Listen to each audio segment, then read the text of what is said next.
आकाशी चंद्र चांदण्या तोडून मी. अक्षरशः तुम्ही वेळेवरती आला होता दादा. आणि कसं झालं की मला फोन केला शेडगे काकांनी म्हणून इथे आले.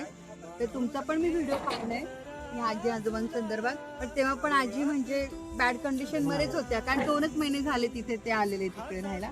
तुम्ही एकटे आहात आता, तुम्हाला आहेत तुमची लेकरं बाळ सगळी, पण तुम्हाला मदतीची पण कायम गरज भासणार आहे. असं तुम्ही नका करू. तुमची ते बघा बरं कशी तब्येत झाली होती, तर कशी झाली बाबा. हा आता सावरा, तुम्ही खूप केले आजींचं.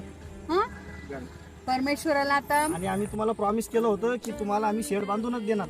तर आम्ही आता शेड बांधण्याच्याच तयारीमध्ये आलो होतो आम्ही की म्हटलं आता किराणा देऊ. आम्ही आता पैसे देणार नव्हतो, मी यांना 3 वेळा पैसे दिलेले आहे. त्याच्यामुळे म्हटलं आता आपण शेडच बांधून देऊ. तर म्हटलं आता किराणा आणू आणि वगैरे काढून आलेलो आता. तर आम्ही शेडच्या तयारीमध्ये आलो होतो.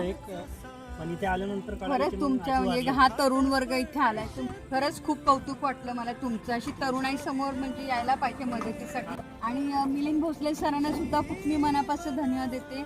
भोसले सर आज तुमच्यामुळे इथपर्यंत पोहोचलेल्या, म्हणजे तुमच्या व्हिडिओमुळे इथपर्यंत बरेच मदत पोहोचलेली आहे या बाबांना आणि आजींना.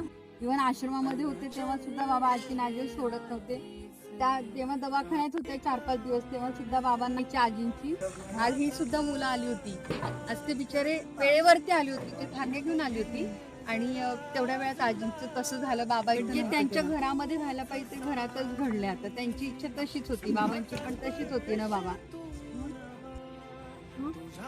स्वतःची तब्येत सांभाळा. तुम्ही एकटे नाहीत बाबा, खरंच नाही पाठीशी आम्ही आहे.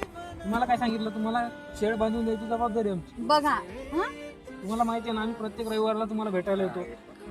आणि काही जरी कमी पडलं तुम्हाला तर हाक द्या बाबा, हाक द्या. मी नंबर पण दिलेला आहे त्यांनी. हो ना, त्यांच्याकडे आले. त्या सर्वांना खूप मी मनापासून धन्यवाद देते, कारण खूप जण येऊन या कुटुंबाला मदत करून गेलेले आहेत. अनेक जणांचे मदतीचे हात त्यांना मिळालेले आहेत, पण बऱ्याच जणांना आता माहिती नाहीये की आजी गेलेले आहेत म्हणून.